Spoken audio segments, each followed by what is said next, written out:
Meu nome é Bruna, sou reumatologista, faço parte da Sociedade Brasileira de Reumatologia e da Sociedade de Reumatologia do Espírito Santo. E hoje eu vim falar sobre um tema tão relevante e comum na prática clínica, tanto do consultório do reumatologista quanto na atenção primária, que é o reumatismo de partes moles. Esse termo, reumatismo de partes moles, é o mesmo que dizer reumatismo extraarticular, ou seja, ocorrem de lesão ou inflamação de estruturas que estão ao redor das articulações.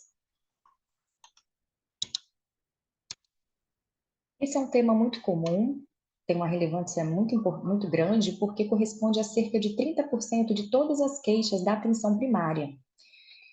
Essas estruturas ao redor das articulações, elas correspondem, então, aos tendões.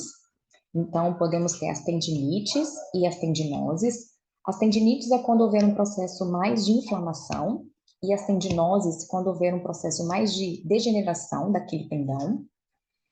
As ênteses também são estruturas que podem estar atingidas, que correspondem, então, à inserção óssea dos ligamentos e tendões. Então, quando essa região estiver inflamada, podemos falar de entesites.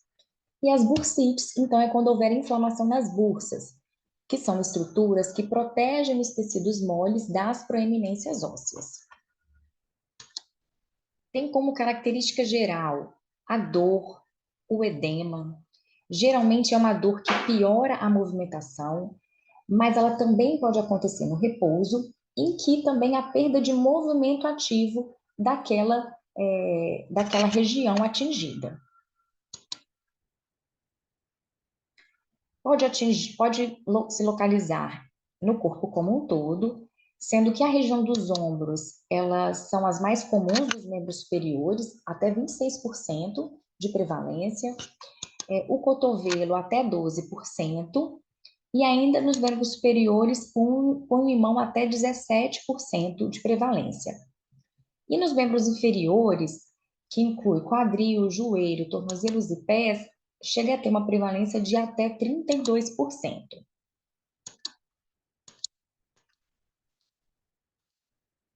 Essa é uma lista que inclui as principais patologias de reumatismo extraarticular, dividido então por regiões anatômicas. Nessa aula nós vamos abordar as mais comuns na nossa prática. A síndrome da dor miofascial, ela é uma síndrome dolorosa em que tem uma prevalência que pode chegar até 85%, e ela aumenta com o envelhecimento, e tem como definição a presença de pontos gatilhos, ou seja, de pontos dolorosos, na região muscular e na face do músculo, que gerando uma dor local ou uma dor referida, ou seja, uma dor à distância do local daquele ponto gatilho.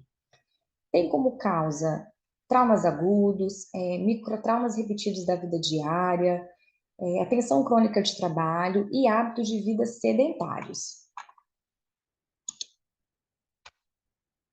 Quais são os sintomas? Os sintomas, então, eles são sintomas que podem acontecer de forma aguda ou crônica, a depender do tempo de evolução, obviamente.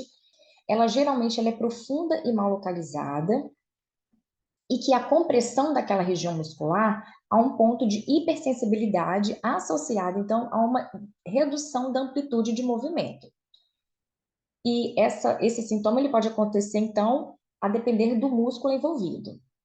Os mais comuns na região cervical e na região lombar inferior, mas outras regiões como ombro, quadril, assoalho pélvico, parede torácica também podem ser atingidos.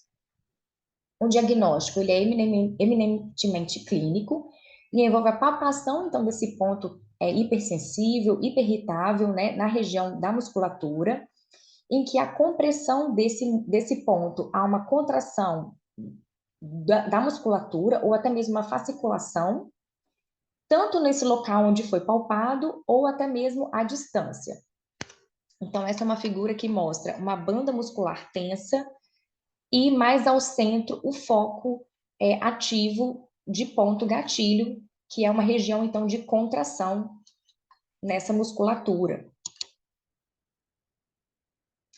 Devido a Diversidade de apresentação clínica, a comparação entre as modalidades de tratamento, ela é um pouco complicada, mas o tratamento farmacológico envolve o uso de anti-inflamatório tópico e adesivo de lidocaína, e outros medicamentos, como anti-inflamatórios não esteroidais por via oral, relaxante muscular, o uso de tramadol, benzodiazepínicos e antidepressivos, ele tem uma eficácia um pouco mais limitada. Os métodos físicos, que incluem, então, a aplicação de anestésico através da injeção desse ponto gatilho, ou até mesmo o agulhamento a seco, ele corresponde a um dos objetivos principais do tratamento, que é eliminar o ponto gatilho. Eliminando esse ponto gatilho, há então um alívio dos sintomas e o restabelecimento da funcionalidade. Deve ser feito por profissionais experientes, né? E que, quando acompanhados de fisioterapia, principalmente fisioterapia manual, produzem então os melhores resultados. Além disso, como pode vir associado por outros sintomas, como fraqueza, alguma alteração autonômica, o tratamento, além do medicamentoso, envolve a educação sobre o sono reparador, sobre condicionamento cardiovascular, a ergonomia, então, atentar sobre o ambiente de trabalho desse paciente e também manejar fatores psicossociais que podem estar relacionados a esse quadro doloroso. Falando então agora, dividindo sobre as regiões anatômicas, vamos falar um pouquinho sobre a dor no ombro. O ombro, ele tem o principal grupamento muscular que chamamos de manguito rotador. Então, o manguito rotador, ele compreende 4 músculos. Mas na região anterior, nós temos o músculo subescapular, vindo então para a região superior do ombro, o supraespinhal, na sequência o infraespinhal e depois o redondo menor. O supraespinhal, ele é um músculo mais atingido devido ao atrito e impacto desse tendão aqui no acrômio. Dos tendões, o supra é o mais atingido, como eu falei anteriormente. Tem como causas microtraumas, fraturas, luxações e fatores mecânicos, como por exemplo, e os sintomas, eles variam de acordo com a idade e a causa da lesão. Mas basicamente é uma dor que ocorre na região mais posterolateral e na região do deltoide. É uma dor que geralmente piora quando o paciente abduz o braço acima de 90 graus e quando eleva o braço acima da cabeça e até mesmo deitar sobre o ombro afetado.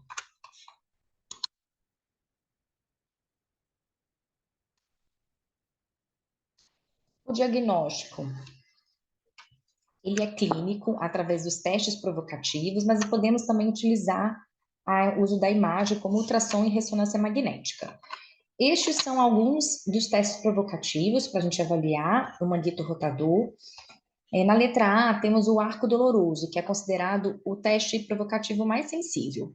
Pede para o paciente, então, abduzir o braço. Ele começa, então, com 0 graus, ele vai até 180 graus. Uma dor obtida, então, em torno de 60 a 120 graus, como é o caso aqui da imagem, indica a presença de uma alteração na região subacromial ou do manguito rotador. Na letra B, nós temos um teste, então, que avalia o subescapular, que inclui, então, pedir para o paciente colocar a mão na parte de trás das costas e o examinador vai puxar a mão do paciente para longe das costas. Esse teste é considerado positivo quando o paciente não conseguir afastar essa mão das costas, indicando, então, uma alteração na musculatura do subescapular. Na letra C, temos um teste em que o paciente flexiona o braço em 90 graus e ele vai fazer uma rotação externa e ela vai ser resistida pelo examinador. Se tiver fraqueza ou dor nesse movimento, indica algum distúrbio do músculo infraespinhal. E já na última foto, na letra D, o paciente faz uma rotação externa com o cotovelo flexionado a 90 graus, e ele faz um giro desse braço, o paciente é instruído a manter-se nessa posição, e ele é positivo quando o paciente não consegue manter essa posição, indicando, então, uma alteração no supraespinhal ou até mesmo no infraespinhal. E como eu falei, quando houver uma dúvida nessas manobras, a gente utiliza, então, a ultrassonografia e a ressonância magnética para fazer o diagnóstico.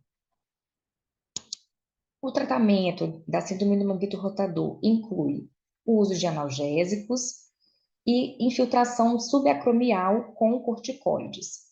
E a cirurgia, ela é indicada nos casos mais graves ou até mesmo refratário ao tratamento padrão. E o tratamento conservador com a fisioterapia, ela deve ser sempre recomendada. Além disso, dentro do tratamento conservador, envolve tanto o fortalecimento da musculatura, quanto até mesmo a terapia manual.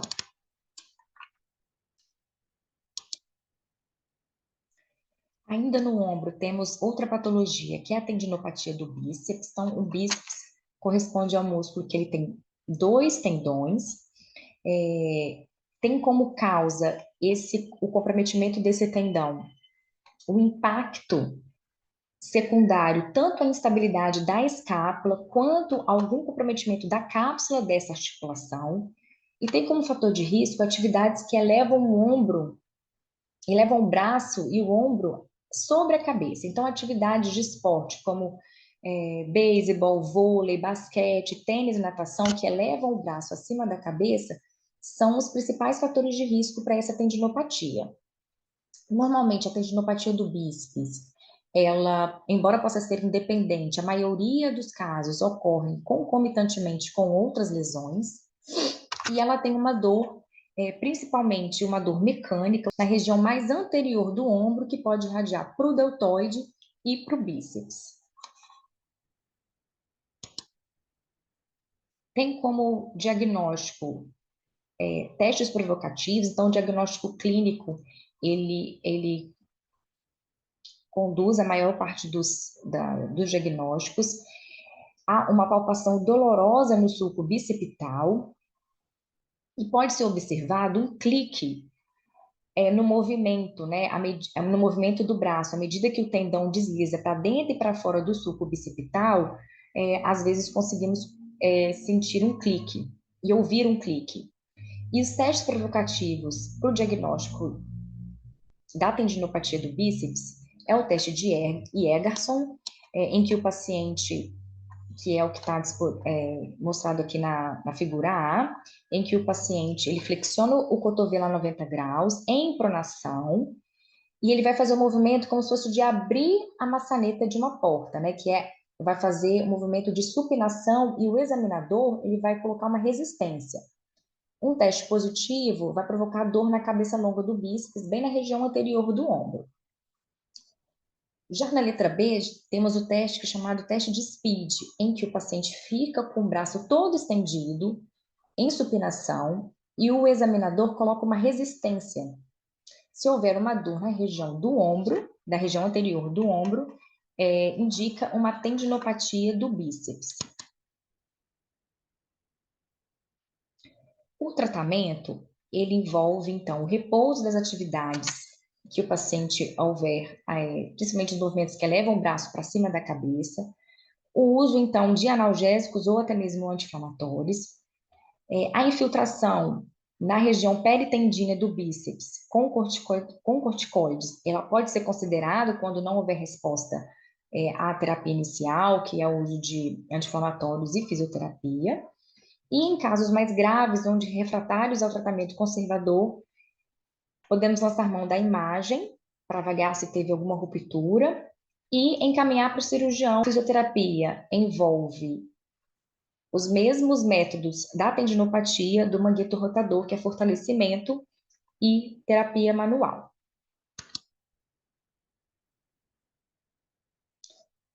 A bursite subacromial é outra patologia de ombro. A bursa subacromial, essa localiza, então, embaixo do acrômio, entre, entre o acrômio e os tendões do manguito rotador, e essa é uma patologia que geralmente ela vem associada com a tendinopatia do manguito. O sintoma envolve, então, uma dor na região aqui da inserção do deltoide e que piora a movimentação do ombro. O tratamento envolve o uso de analgésicos, infiltração com corticoide. Inclusive, essa infiltração, quando guiada por ultrassonografia, ela melhora o controle da dor, principalmente quando comparado a uma injeção às cegas dessa medicação.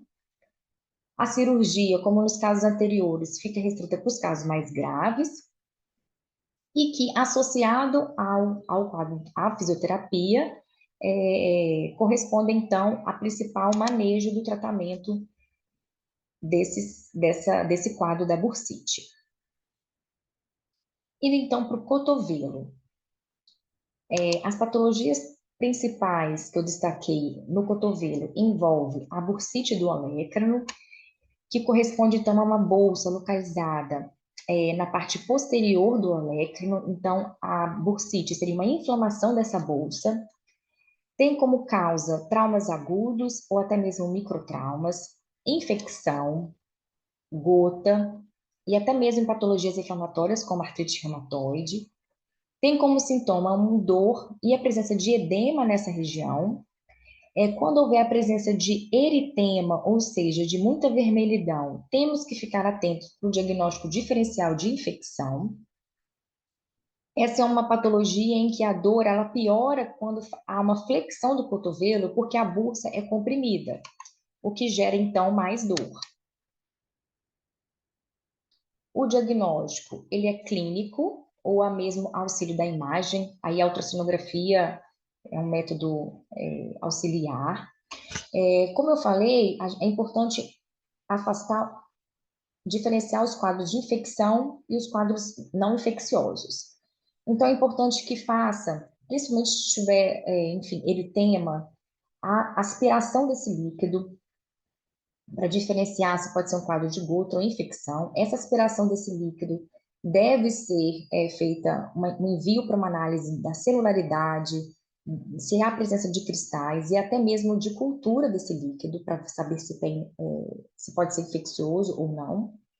Se houver um quadro infeccioso, chamamos de bursite séptica. Geralmente, a terapia antimicrobiana tem que envolver a cobertura dos micro-organismos gram-positivos, como estáfilos, streptococcus, e o tratamento dos quadros infecciosos, eles podem exigir aspirações seriadas desse líquido, ou até mesmo cirurgia como incisão e drenagem.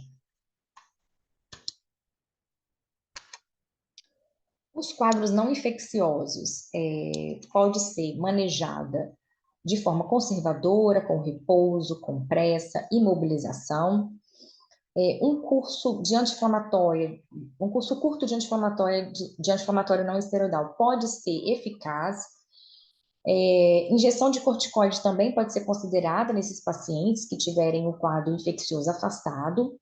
E se houver quadros recorrentes, crônicos, pode ser necessário a bursectomia. A epicondilite lateral e medial são outras patologias importantes nessa região do cotovelo. Tem como causa, então, o uso excessivo, algumas atividades ocupacionais, alguns hobbies ou até mesmo uma atividade física. E as epicondilites, embora tenha esse nome, epicondilite, né, it de inflamação, elas são consideradas tendinoses, ou seja, está mais relacionado a um quadro de desgaste deste tendão. Na epicondilite lateral, temos os tendões, os extensores do punho atingidos, então chamamos de epicondilite lateral ou até mesmo cotovelo do tenista, e no epicôndilo medial, os tendões flexores do punho são os atingidos, tendo como nome também o cotovelo do golfista. Os sintomas dessas lesões correspondem, então, a uma dor que vai ser no respectivo epicôndilo. Então, uma epicondilite lateral, a dor vai ser no epicôndilo lateral, e uma epicondilite medial vai ter uma dor no respectivo epicôndilo, que é o epicôndilo medial. E tanto um quanto o outro, essa dor ela pode, então, irradiar ao longo da musculatura. O diagnóstico, ele é clínico, vai haver uma sensibilidade à palpação do epicôndilo respectivo, e essa é uma sensibilidade que vai ser aumentada se houver uma resistência do examinador. Então, para pesquisar epicondilite lateral, vai ter uma resistência, impõe-se uma resistência à extensão ativa do punho, gerando dor no epicôndilo lateral, e na epicondilite medial, vai impor uma resistência na flexão ativa do punho, gerando dor no epicôndilo medial.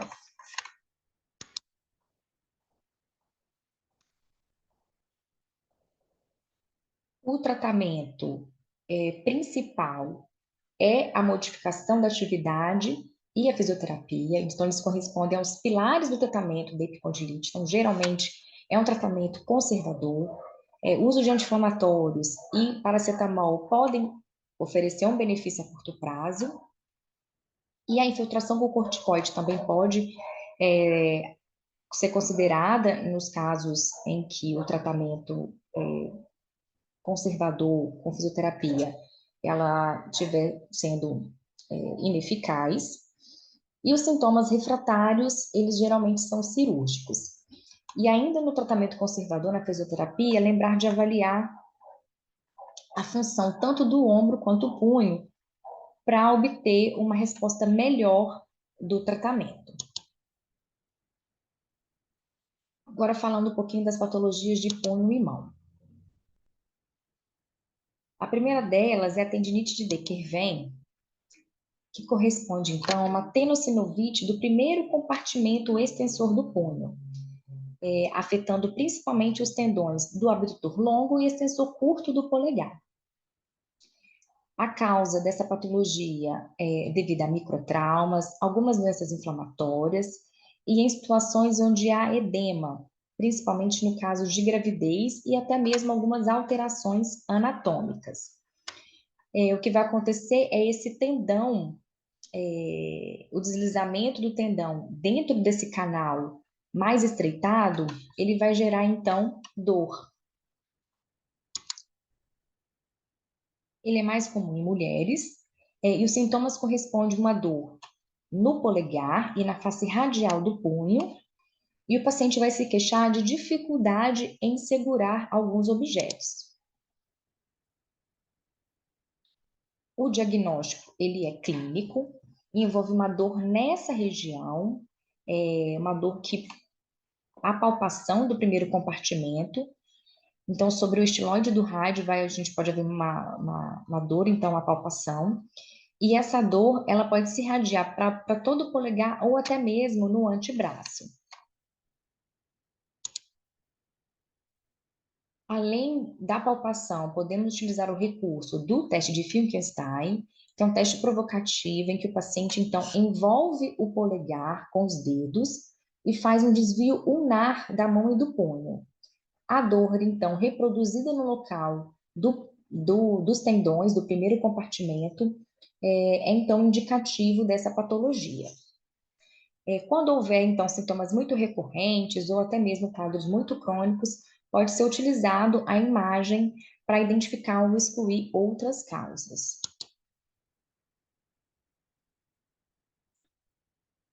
A terapia conservadora, ela é o principal pilar dessa patologia, mas analgésicos anti-inflamatórios podem ser úteis nas primeiras semanas, principalmente quando o quadro ele é o mais agudo. A infiltração de corticoides também na bainha tenossinovial pode ser eficaz, e dentro do tratamento conservador, o uso de talas, terapia ocupacional e fisioterapia elas atuam, então, como adjuvantes nesse processo. E os casos refratários, com liberação daquele compartimento, ele pode ser útil nos casos em que não houver melhora. O dedo em gatilho, ou tenossinovite estenosante, é uma patologia em que ocorre uma inflamação da bainha tendínea de algum tendão flexor dos dedos. O paciente vai relatar uma dificuldade de flexão dos dedos e vai até mesmo um travamento dos movimentos, e o dedo ele pode até permanecer em flexão nos casos mais graves, e tem como fator de risco doenças sistêmicas, como doença de tireoide, diabetes mellitus, pacientes com doença renal crônica, doenças inflamatórias ou outras, e pacientes do sexo feminino são os principais fatores de risco. Também é uma patologia que ela é mais associada a uma tendinose, ou seja, é mais um quadro de desgaste do que mesmo uma inflamação. Os sintomas correspondem, então, à presença de dor em atividades repetitivas, como digitar, segurar objetos, e até mesmo um travamento daquele dedo. Os sintomas são pronunciados pela manhã, porque piora o edema e a inatividade durante a noite. O diagnóstico, ele é clínico, então pede para o paciente realizar a flexão do dedo, o dedo trava e há a presença de um estalido, e até mesmo pode ocorrer a presença de um nódulo naquela região dolorida, que geralmente é na palma da mão, nessa localização aqui, das metacarpofalangianas ou até mesmo nas interfalangianas proximais.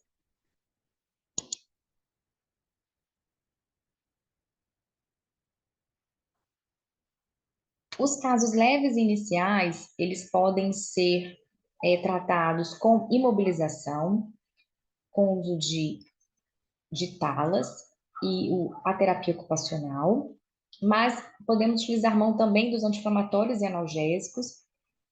E no caso do tratamento farmacológico, a infiltração com corticoides tem melhores resultados. E também a cirurgia, ela fica indicada nos casos mais refratários. Agora, nos membros inferiores, falaremos um pouquinho sobre o quadril. Então, a primeira patologia que eu vou falar é sobre a síndrome dolorosa do grande trocânter, antigamente chamada de bursite trocantérica. O termo bursite trocantérica ele foi substituído pela síndrome dolorosa do grande trocânter, porque imagens revelaram mais um edema peritrocantérico e uma tendinopatia glútea do que propriamente uma bursite trocantérica. Os sintomas correspondem a uma dor no trocânter maior, que nessa face lateral da coxa, que ela pode ficar tanto localizada nessa região ou irradiar para toda a face lateral, e que ela piora na atividade física ou com o paciente deitado do lado afetado.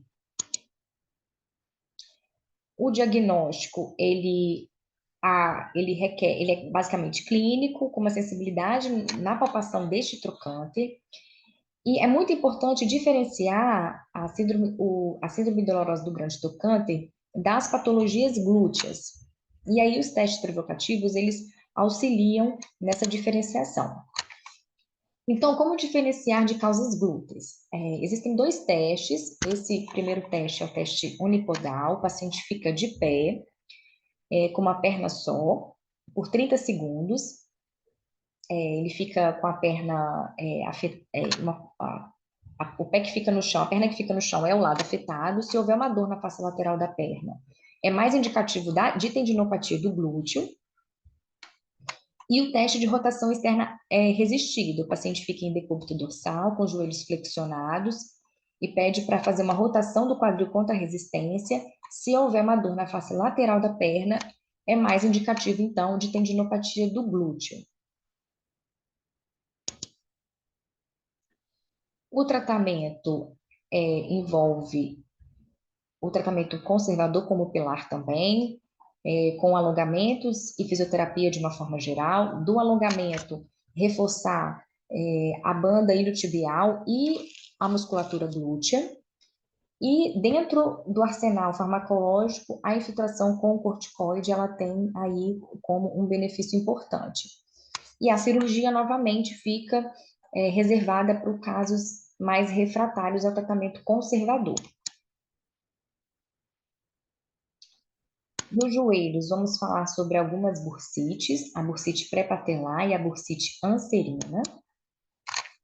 Então, a bursa pré-patelar é uma bursa que se situa bem anteriormente aqui no joelho, entre a patela e o tecido subcutâneo. Então, é uma bursa bem superficial, que tem como função reduzir o atrito das estruturas ósseas e dos tecidos durante a movimentação do joelho.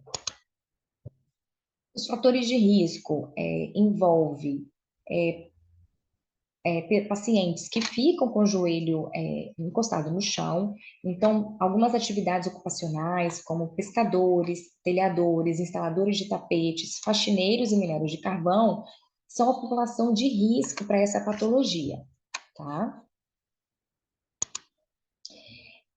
O paciente, como sintoma, o paciente vai ter dor, principalmente na flexão do joelho. A flexão ocorre, então, a compressão dessa bursa. E se houver eritema, tem que ficar em alerta sobre a presença de uma bursite infecciosa. E como eu falei na bursite do cotovelo, é importante a aspiração e análise do líquido da bursa. Esse líquido ele deve ser avaliado quanto à celularidade, cristais e a presença de bactérias. Se houver um quadro, então, de bursite séptica, deve ser tratado com antibiótico. E ainda nesse contexto, pode ser necessária a aspiração e drenagem desse líquido, mas nos quadros não infecciosos, a infiltração com corticoide tem bons resultados. Além disso, um repouso e uso de compressas, elas podem ser adjuvantes nesse quadro inflamatório. Uma outra bursa atingida nessa região do joelho é a bursite anserina, que é a bursite da pata de ganso. Então, essa bursa, ela está localizada abaixo do tendão da pata de ganso, que na verdade corresponde aos tendões do músculo sartório, grácil e semitendinoso, bem nessa parte aqui medial do joelho. As causas de inflamação dessa bursa envolvem o atrito excessivo, e esse atrito pode ser secundário ao valgismo de joelho ou até mesmo por contusão direta dessa região. E ainda fatores de risco como obesos, corredores e pacientes que têm artrose dos joelhos também constituem uma população de risco para essa patologia. E normalmente acontece em pacientes que já têm alguma patologia de joelho subjacente.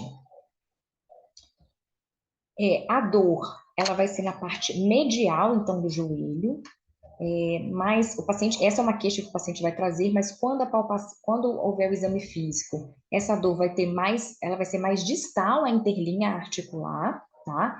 No exame físico vai ter dor à palpação direta dessa bursa, e essa bursa pode estar edemaciada e pode ter um calor local.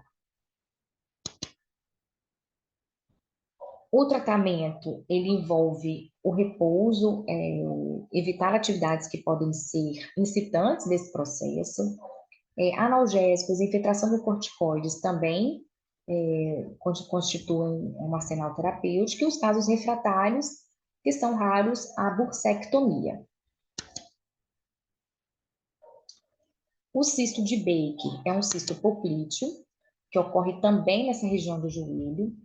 Essa bursa é uma bursa, o cisto de Baker, na verdade, é uma bolsa, chama gastrocnêmio semimembranosa, que fica bem nessa parte posterior do joelho, e ela se comunica com o joelho por meio de um mecanismo, tipo válvula unidirecional, que permite, então, o fluxo em uma direção do líquido sinovial, da articulação do joelho para o cisto.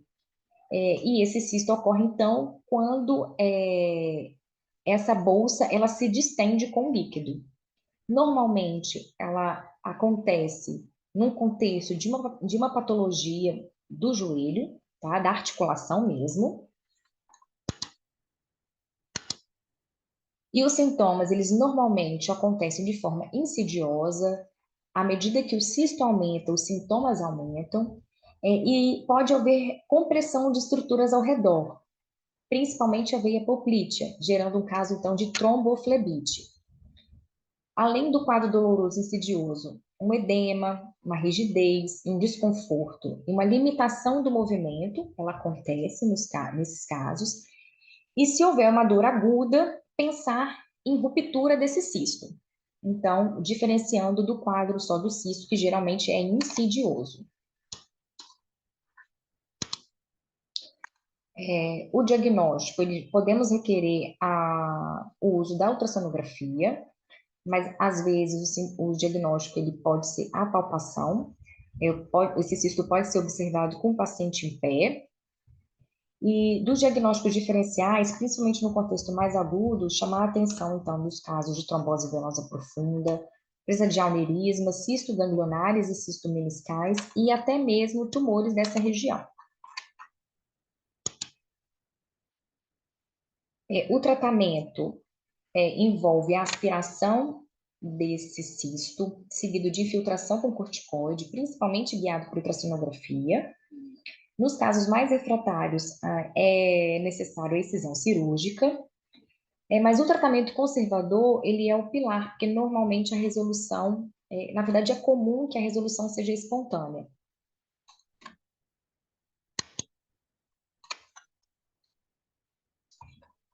Bom, e agora falaremos um pouquinho sobre dor nos pés. A primeira patologia é a fascite plantar, que também é um quadro de uma tendinose, então, em que há um processo, então, degenerativo crônico da aponeurose do pé.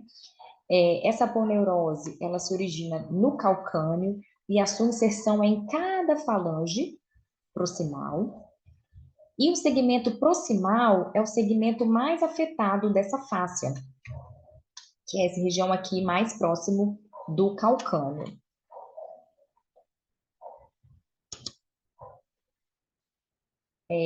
Quais são os principais fatores de riscos?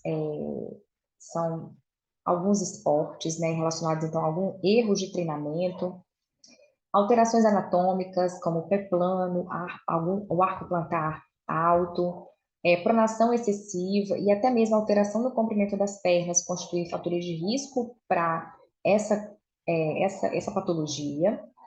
O paciente vai relatar, então, uma dor nessa região da face plantar. Então, ele vai normalmente se queixar de uma dor no calcanhar e no arco plantar, principalmente pela manhã, durante os primeiros passos, tá? E é uma dor que normalmente vai melhorar com o repouso.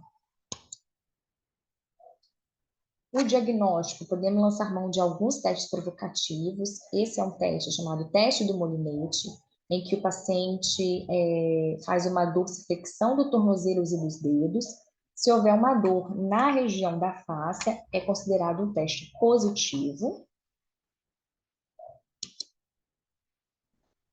E o tratamento, ele deve ser individualizado, deve incluir também o tratamento farmacológico com anti-inflamatórios, infiltração com corticoides. Existem dados limitados, o tratamento como uma infiltração de plasma rico em plaquetas e até mesmo toxina botulínica. E o tratamento conservador constitui, então, o principal pilar dessa patologia, que inclui alongamentos, a perda de peso em pacientes obesos, repouso, palmilha e correção de treinamento para alguns atletas. Essas figuras correspondem a 2 alongamentos que na prática clínica a gente pode orientar para o paciente fazer. O primeiro deles é pedir para o paciente pregar uma toalha, mas pode ser um cinto, fazer um arco, então, passando pelos pés, esticando bem o joelho. E o outro alongamento o paciente vai pedir para o paciente ficar alguns metros de uma parede, ele vai colocar a mão contra a parede, uma perna ficar na frente e a perna de trás ele vai colocar o calcanhar inteiro no chão, alongando bem, então, o músculo da panturrilha atingida pelo tendão, pela tendinopatia, pela fascite plantar. E a tendinopatia do tendão de Aquiles, esse tendão, ele é um tendão em que liga os músculos gastrocnêmio e sóleo ao calcâneo. Esse tendão tem 2 regiões em que pode ser atingida pela tendinopatia. A porção mais média do tendão, que é a porção mais comum, correspondendo até 65% dos casos, e os quadros insercionais, em que acontece bem na inserção aqui no calcâneo, que na verdade corresponde a uma entesopatia, correspondendo então a 20 a 25%. Quais são as causas então dessa patologia?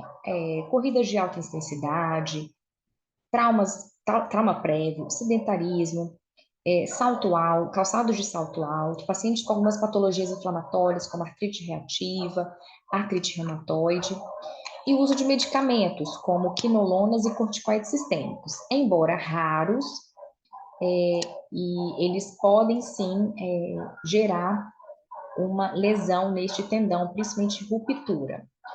A literatura mostra que esses casos, eles aumentam principalmente nos primeiros 90 dias de uso dessas medicações. Então, ficar atentos a utilizar essas drogas, e principalmente em quem tem algum outro fator de risco, como eu já falei. Geralmente, os sintomas são insidiosos, então é uma dor que vai lentamente, ela começando. O paciente vai ter dor, pode haver um edema nessa região, tanto no local ou um edema mais difuso em todo o tendão. E se houver uma dor mais súbita e houver uma lacuna, ou seja, uma perda de continuidade do tendão, pensar em ruptura. O diagnóstico vai ter dor à palpação desse tendão, com uma limitação da amplitude do movimento e alguma alteração na marcha. O tratamento conservador é a base para a maioria dos casos e inclui repouso, gelo, órteses, principalmente até mesmo o paciente que houver uma ruptura aguda. A utilização de bota, ela pode ser indicada nesses casos. Modificação da atividade, fisioterapia com fortalecimento da musculatura, principalmente do tibial anterior e dos músculos intrínsecos do pé. O tratamento cirúrgico, ele fica restrito geralmente aos casos de rupturas, e podemos lançar mão também de analgésicos, infiltração com corticoide, plasma rico em plaquetas, eles não têm uma evidência científica bem estabelecida para que possa se apoiar esse benefício. E como a mensagem final, eu queria dizer que essas alterações musculoesqueléticas de partes moles, então, elas são muito comuns na prática clínica, principalmente na atenção primária, então é importante reconhecê-las. O diagnóstico precoce dessas patologias minimizam a dor e a incapacidade do paciente.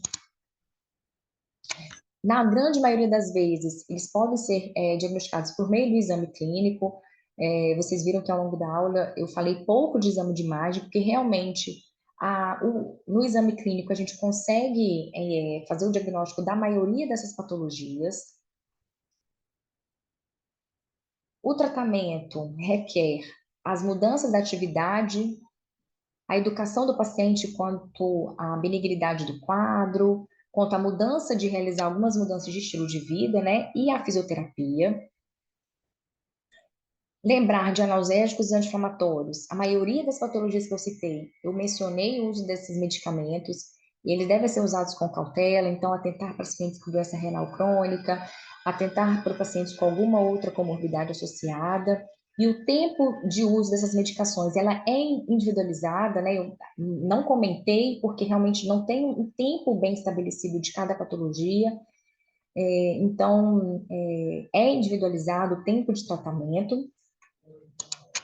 E as injeções de corticoides e cirurgias ficam mais voltadas para casos refratários.